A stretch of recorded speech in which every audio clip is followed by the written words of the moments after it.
나누겠습니다. 회개와 희생의 중요성. 사무엘하 24장의 말씀을 전체적으로 보면서 오늘 하나님의 말씀을 증거하도록 하겠습니다. 여러분, 우리가 무언가를 새로운 일을 시작할 때 되면 항상 우리의 마음을 새롭게 어떤 그 마음을 어떤 이렇게 새롭게 고치는 어떤 그런 마음들이 있습니다. 그렇죠?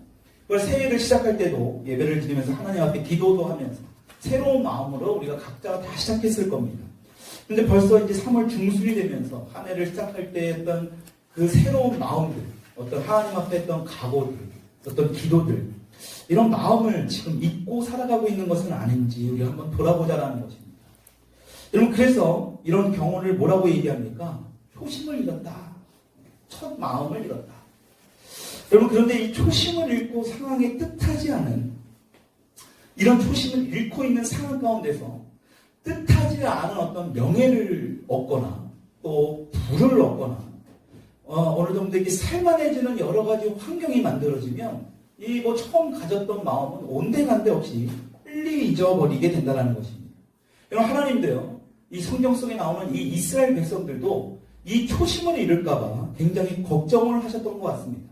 그래서 이 가나안 땅에 들어가시기 전에 모세에게 하나님이 이렇게 말씀하십니다. 신명기 8장 12절로 14절의 말씀 같이 한번 읽어보겠습니다. 시작. 내가 먹어서 배부르고 아름다운 짓을 짓고 거주하게 되며 또 내 소와 양이 번성하며 내 은금이 증식되며 내 소유가 다 풍부하게 될 때에 내 마음이 교만하여 내 하나님 여호와를 잊어버릴까 염려하노라.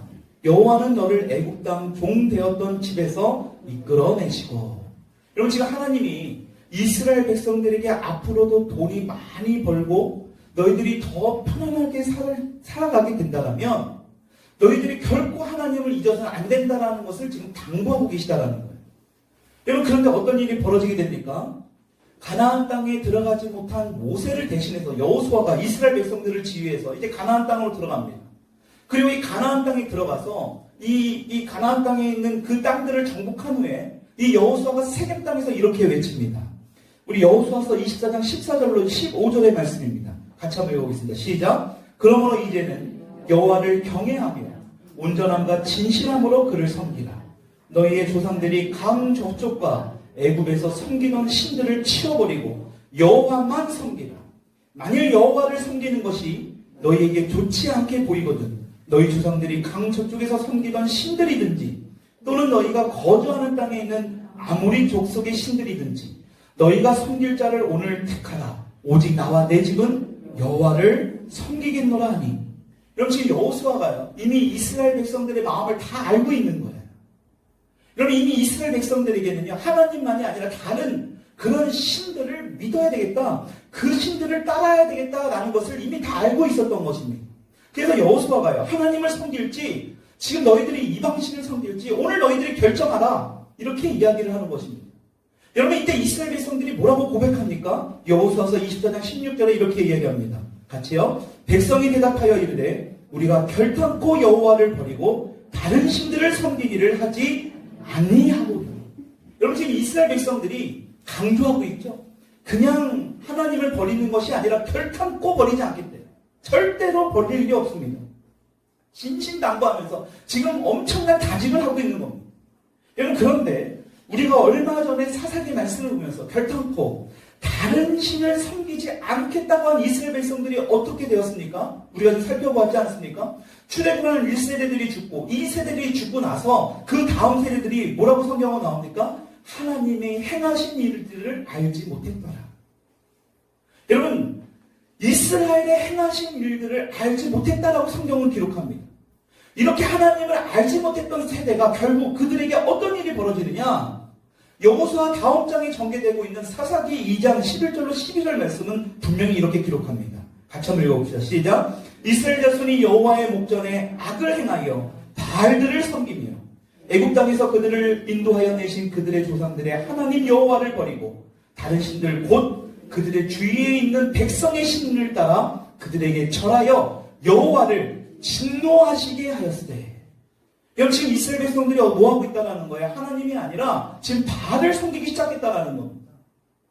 심신다 결단코 자신들은 하나님을 버리지 않겠다고 했던 그 이스라엘 백성들이 지금 하나님을 섬기고 더 하나님 앞에 나아가야 될 이들이 지금 뭐 하겠다라는 거예요? 바알신을 섬겼다라는 거예요. 여러분 왜 그랬습니까? 지금 하나님을 믿는 이 이스라엘 백성들이 이 가나안 족속들에게 빛과 소금의 역할에 그런 모습을 행해야 되는데 오히려 뭐예요? 바알신을 섬기고 있는 그 가나안 족속들에게 영향을 받고 있다는 거예요. 왜 그럴까요? 이 땅에 와서 가나안 족속들의 행태를 보니까 아니 하나님을 믿지 않고도 정말 잘 먹고 잘 사는 거예요. 이 가나안 땅에 와서 보니까요. 그동안 자신들은 뭘 하지 마라 율법적으로 뭘 하지 마라인데 이들은 하지 마라가 아닙니다. 더 하라 해. 여러분 잘 아시겠지만 바알이 뭘 상징합니까? 물질과 쾌락의 상징이에요. 물질과 쾌락의 신이 바로 바알신입니다. 아니 하나님을 믿지 않아도요. 너무나 잘 먹고 잘 살게 되는 거예요. 이스라엘 백성들이 전에 경험도 해보지 못한 어떤 편안함과 풍족함이 이루어지니까요. 결국 무슨 일이 벌어지니까 하나님을 버리게 돼. 바알신을 섬기게 됐다는 것입니다. 여러분 기독교 역사를 봐도요. 여러분 이건 역사를 우리가 너무 잘 알아야 돼요. 여러분 요새 보면 우리 아이들의 교육을 역사 교육을 굉장히 소홀히 여기거든요. 여러분 역사는 중요합니다. 왜 그럴까요? 역사는 계속해서 반복되기 때문에. 여러분 기독교 역사적으로 보더라도 여러분 우리가 먹고 살만해질 때 기독교는 타락하기 시작했다라는 거예요. 여러분 예수 믿는 사람들이 사자굴에다가 넣어버리고요. 우리가 그때 영화도 봤지만 예수 믿는 사람들을 산채 잡아가지고 기름을 붓고 거기다 불을 갖다 붙입니다. 여러분 그래서 뭘 합니까? 가로등으로 쓰는 거예요. 밤에 활활 타니까 어두운데 사람을 그냥 가로등 정도 비칠 수 있는 그런 정도로 쓰는 거예요. 예수 믿는다는 그거 하나 때문에. 여러분 그런 시절이 있었습니다. 여러분 그때 오히려 중요한 것은 기독교인들이 더 늘어났다는 거예요. 온갖 탄압과 온갖 역경이 있을 때 이 기독교인들이 더 늘어나게 됐다는 거예요. 여러분 근데 언제 쇠퇴하기 시작한지 아십니까? 콘스탄티누스가 이 로마에 이 기독교를 국교로 지정하고 나서부터 이제 기독교는 급속도로 쇠퇴하기 시작합니다. 이제 예수 믿어도 죽지 않아요. 예수 믿어도 사자굴에 갇히지 않습니다.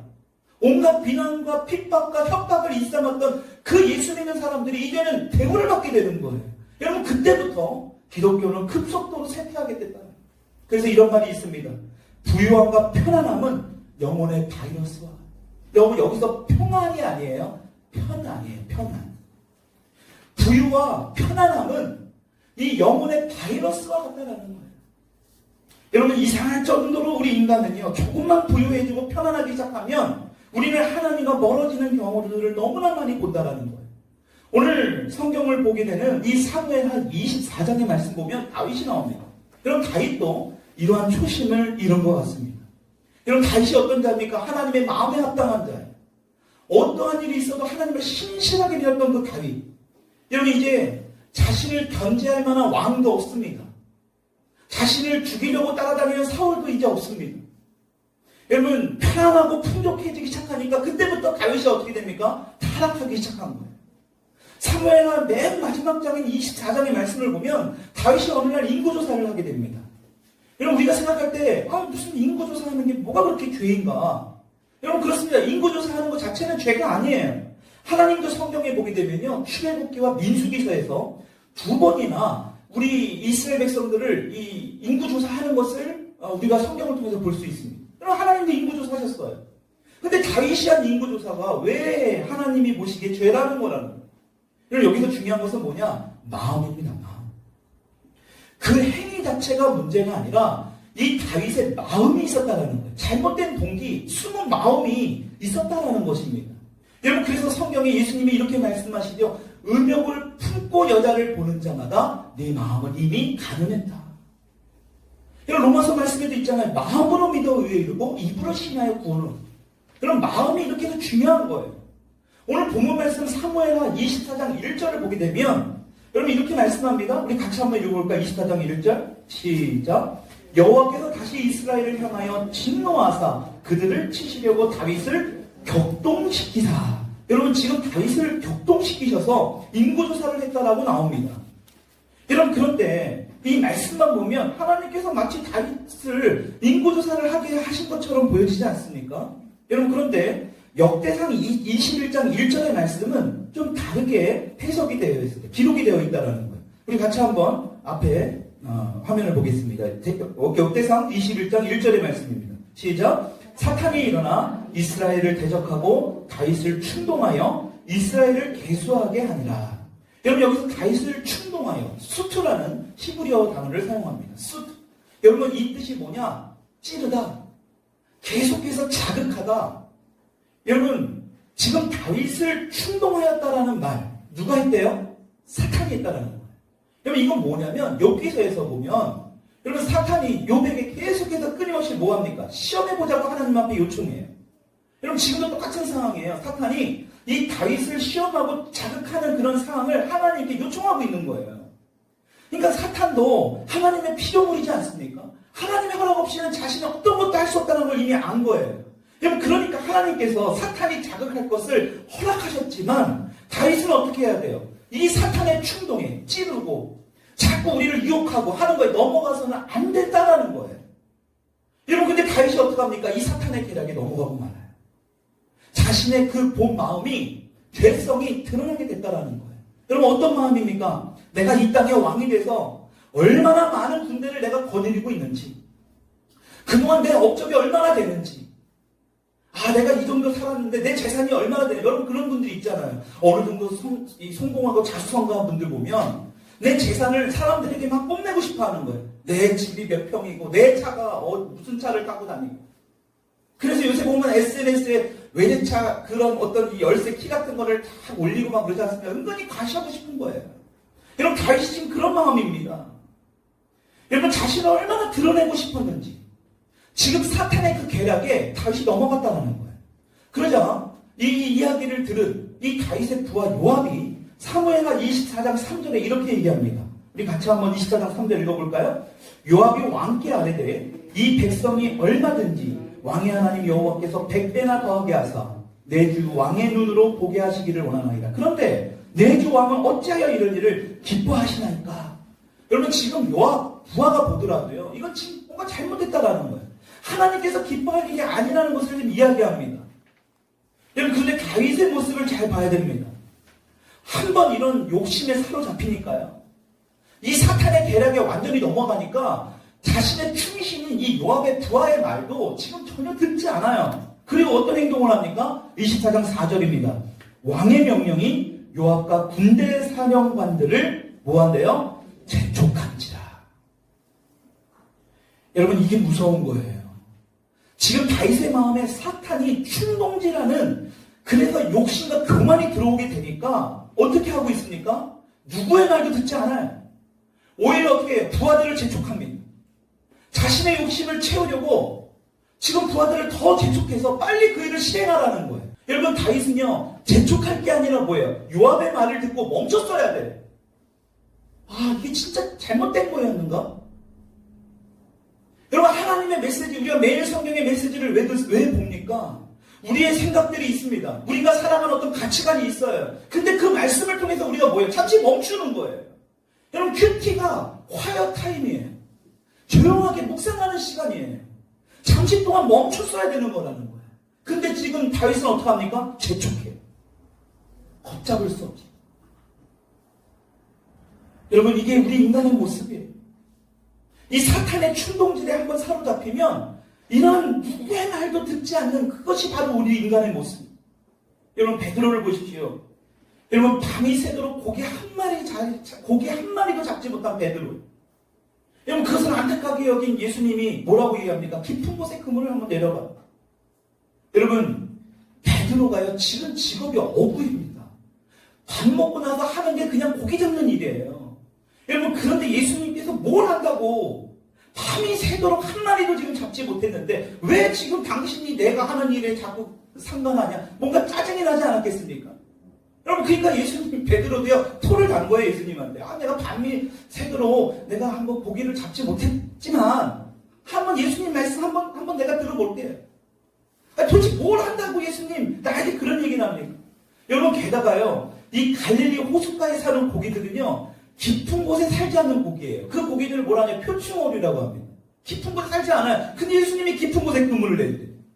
근데 어떤 일이 벌어집니까? 베드로가 예수님의 말씀에 의지하여 그 깊은 곳에 그물을 내리고 나니까 여러분 어떻게 됩니까? 엄청난 역사를 경험하게 됩니다. 내 지식. 여러분 베드로가 그동안에 고기를 잡으면서 엄청난 지식이 있었던 거예요. 여러분 그래서 우리가 어느 정도 삶을 산 분들은요 잘 안 바뀌어져요. 내가 그동안 살았던 내 노하우, 내 경험, 내 어떤 가치가 그것을 깨려고 하지 않아요. 근데 요새 보면 젊은 친구들도 그게 너무나 완고하더라고요. 여러분 그것을 깨져야 되는 거예요. 여러분 베드로가 어떻습니까? 지금 자신이 가지고 있었던 어떤 지식, 그동안에 베드로가 가지고 있었던 어떤 그 고기를 잡는 경험, 베드로의 생각으로는요 지금 도저히 용납이 안 되는 거예요. 근데 베드로가 그 말씀에 의지해서 그 말씀에 순종하고 나니까 어떤 일이 벌어지니까 찢어질 정도로 많은 고기를 잡게 된다. 여러분 우리가 이 말씀을 깊이 있게 묵상해야 될 필요가 있는 거예요. 여러분 그런데 베드로의 모습을 보십시오. 어떻게 얘기합니까? 예수님 앞에 무릎을 꿇고 자신이 철저한 죄인이라는 것을 고백합니다. 그리고 베드로가 뭐라고 합니까? 나에게서 떠나달라고 해요. 여러분 이 고백은요 정말 예수님을 만난 사람만이 할 수 있는 고백이에요. 내가 예수님하고 이거 한탕 올려가지고 내가 이 땅에서 편안하게 살겠다 이게 아니라 여러분 지금 베드로는요 왜 자신을 떠나라고 말을 했겠냐라는 거예요. 이 상황 가운데 예수님 나에게서 떠나세요. 왜 그럴까요? 완전히 거룩하시고요 완전히 정결하신 그 예수님을 만났기 때문에 그렇다는 거예요. 여러분 그동안 그런 예수님을 만나지 못한 베드로가요 얼마나 자기 중심적이고 얼마나 자신이 어떤 자신의 생각에만 사로잡혀서 살아. 얼마나 자기 뜻대로 내 마음대로 살았던 이 고집불통이었던 이 베드로의 모습을 철저하게 보게 됐다는 거예요. 여러분 그러니까 이 베드로가 회개하더라고요. 여러분 우리에게도 이 시간 완전히 거룩하시고 정결하신 예수님이 이곳에 계심을 여러분 믿으십니까? 네, 아멘이시죠. 우리가 찬양도 했지만 우리가 그분 앞에 서 있는 거예요. 여러분 그렇다면 그 완전하신 예수님을 우리가 만난다면 우리도 베드로처럼 뭘 할 수 있어야 되느냐? 죄인임을 철저하게 깨달아야 된다. 여러분 이게 바로 예배예요. 그냥 주일 됐으니까 시간이 됐으니까 수동적으로 앉아서 찬양하고 그냥 앉았다 일어났다 기도하고 이게 아니라요. 완전하신 예수님의 임재 안에 들어가는 것. 우리하고는 비교도 할 수 없는 거룩하신 그 하나님의 임재 가운데 들어가는 것. 주님을 만나는 것. 그게 바로 뭡니까? 예배예요. 여러분 이러한 예배가 회복될 수 있기를 축복합니다. 여러분 그런데 오늘 본문에 나오는 다윗은 어떻습니까? 지금 자신의 마음 가운데 사탄이 충동질하는 그 마음이 확 들어와 버리니까요. 욕심으로 사로잡혀 있는 거예요. 지금 그 욕심이 다윗을 덮치고 있는데도 어떡합니까? 다윗은 깨닫지 못하고 있어요. 오히려 더 재촉해서 요압 장군을 통해서 인구조사를 시작하게 합니다. 사무엘하 24장 9절을 보니까 인구조사를 하는데 지금 당장 칼을 들고 전쟁터에 나갈 수 있는 인물이 몇 명이래요? 우리 24장 9절 말씀 같이 한번 읽어볼게요. 시작. 요압이 백성의 수를 함께 보고하니 곧 이스라엘에서 칼을 빼는 담대한 자가 80만 명이에요. 유다 사람이 50만 명이었더라. 도합 130만 명이나 된 겁니다. 여러분 근데 그때에 다시 어떤 일이 벌어집니까? 자신의 이런 행동이 잘못되었다라는 것을 깨닫게 됩니다. 여러분 이게 은혜 아닙니까? 이런 백성의 숫자를 헤아렸다라는 게 죄라는 것을 깨닫는 거예요. 여러분 근데 때는 너무 늦었어요. 하나님은 갓 선지자를 통해서 이 다윗에게 선택하라고 합니다. 하나님의 진도를 선택하라고 그래요. 여러분 어떤 것을 선택하라고 합니까? 첫 번째, 너의 이스라엘 땅에 7년 동안 기근이 있을 것인데 그것을 선택할 것이냐? 아니면 3달 동안 너가 적으로부터 피해 다니는 적으로부터 도망자의 신세로 살아갈 것이냐? 아니면 3일 동안 너의 땅에 역병, 전염병을 통해서 너가 그러한 고통을 당할 것이냐? 선택을 하라고 이야기를 합니다. 여러분 다윗은 3번째 3일 동안 전염병 도는 것을 선택하는 거예요. 이게 아마 짧아서 선택을 했는지 잘은 모르지만 여러분 문제는 짧아서 선택했는지 뭐인지 모르겠지만 이 선택을 통해서 무려 몇 명이 이스라엘 백성들이 죽어나갑니까? 7만 명이 죽어나갑니다. 여러분, 이 상황에서 우리에게 주신 하나님의 메시지가 무엇인지를 오늘 우리가 말씀을 통해서 잘 분별하고 그 말씀대로 행할 수 있는 저와 여러분들이 될 수 있기를 축복합니다. 첫 번째로 다윗의 태도입니다. 여러분, 다윗은요, 한마디로 죄를 철저하게 자백하는 태도를 보였다는 거예요. 철저하게 자신의 죄를 자백하는 태도. 여러분, 아까도 말씀드렸듯이 다윗이 지금 자신의 교만, 어떤 욕심으로 인해서 끔찍한 결과를 지금 초래하게 됩니다. 무려 7만 명이나 죽어가게 되는 거예요. 여러분, 이때에 다윗이 할 수 있었던 것이 뭘까요? 24장 17절의 말씀입니다. 24장 17절 같이 한번 읽어볼까요? 시작. 다윗이 백성을 치는 천사를 보고 곧 여호와께 아뢰어 이르되 나는 범죄하였고 악을 행하였거니와. 여러분, 지금 다윗이 뭐라고 고백합니까? 나는 범죄했고 나는 악을 행하였다. 여러분, 다윗이 정말 대단한 사람이라는 것이 바로 이것 때문이에요. 이런 것 때문에. 여러분, 다윗이 왕이 됐던 군인이었던 간에요, 다윗의 모습을 보면요, 정말 하나님 앞에 범죄했다라는 것만 딱 알면요, 뭐합니까? 그는 즉시 그냥 하나님 앞에 회개해요. 여러분, 하나님은 우리가 죄를 짓는 건 너무나 싫어해요. 근데 더 우리가 죄를 짓는 것보다 더 싫어하는 게 뭔지 아십니까? 죄를 짓고도 회개하지 않는 거예요. 여러분, 다윗보다 먼저 왕이 된 이스라엘 그 초대왕 사울을 보십시오.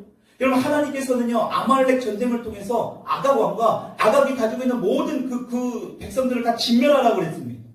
여러분, 그런데 사울이 어떡합니까? 이 하나님 말씀에 순종하지 않아요.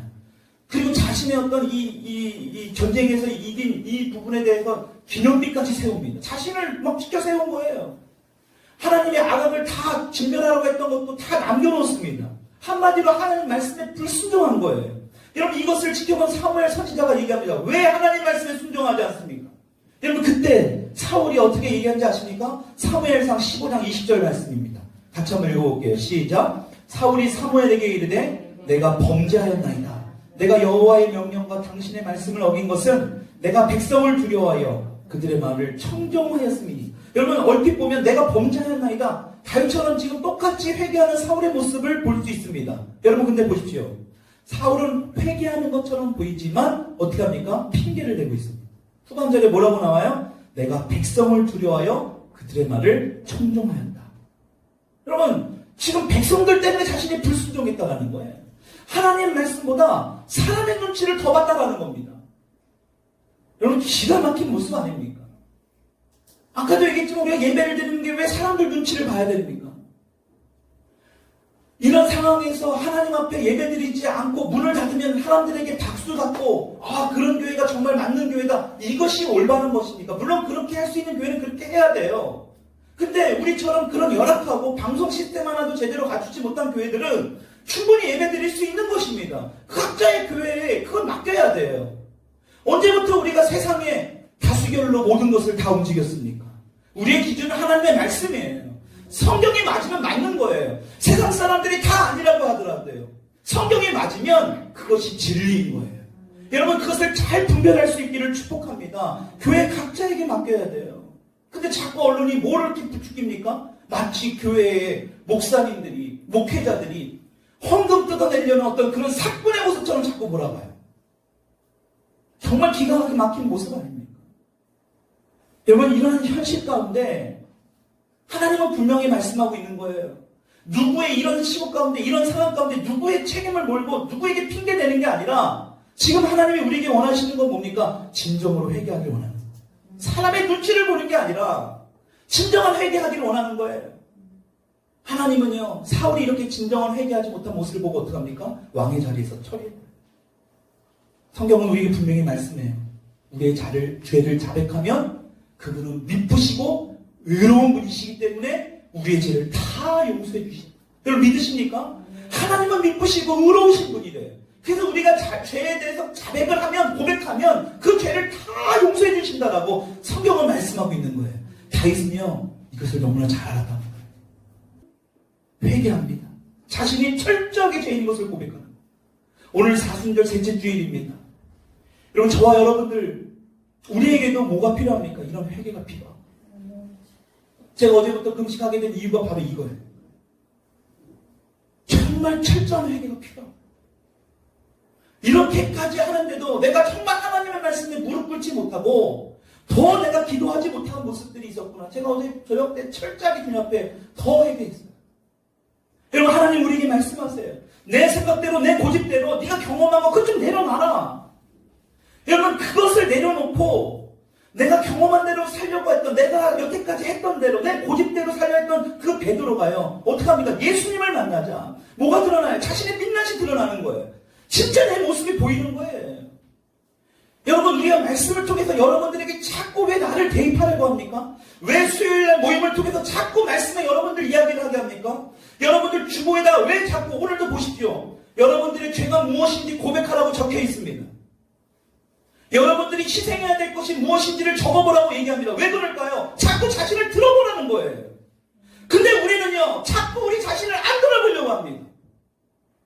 하나님이 우리에게 오늘 이 메시지를 주시는 이유가 뭡니까? 우리의 혼과 영과 골수를 찔러 쪼개기까지 하는 말씀을 통해서 우리 자신의 모습을 보라는 거예요.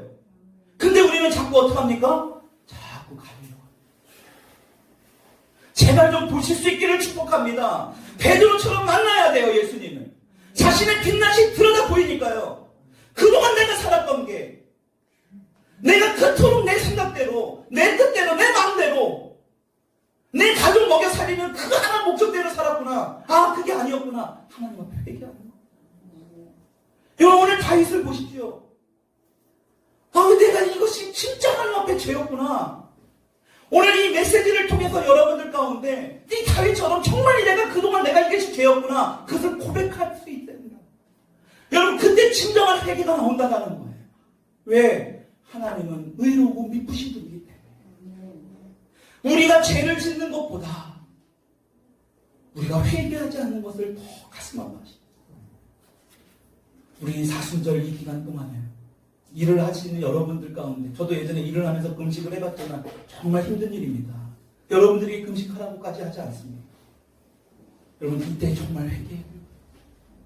이 메시지를 통해서 제가 여러분들을 대신해서 회개하면서 정말 여러분들 가운데 그 회개의 영이 임해서 정말 이 사순절 기간을 통해서 온전히 하나님 앞에 정말 주님을 만나서 하나님을 따를 수 있는 그런 다윗과 같은, 베드로와 같은 사람이 될 수 있기를 축복합니다. 여러분, 두 번째로 아라우나의 태도입니다. 마지막으로 이 아라우나의 태도는 어떤 태도였냐? 철저한 희생을 하는 태도예요. 여러분, 우리가 오늘 본문의 16절의 말씀을 보게 되면 천사가 예루살렘을 향해서 치려고 하니까요, 하나님께서 그것을 막으십니다. 그리고 하나님께서 각 선지자를 통해서 이 재앙을 막을 수 있는 방법을 다윗에게 또다시 말씀해 주십니다. 여러분, 그게 뭡니까?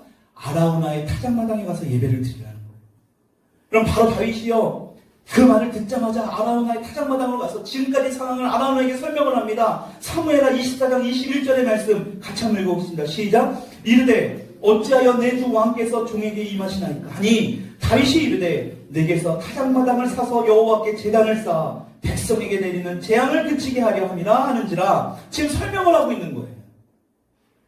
지금 다윗이 아라우나가 소유하고 있는 이 타작마당을 사서 하나님께 예배를 드려야지만이 이 재앙이 멈춰질 수 있다라고 설명을 합니다. 그때에 참 이 아라우나가 대단한 사람이라는 것이 22절, 23절에 이렇게 고백합니다.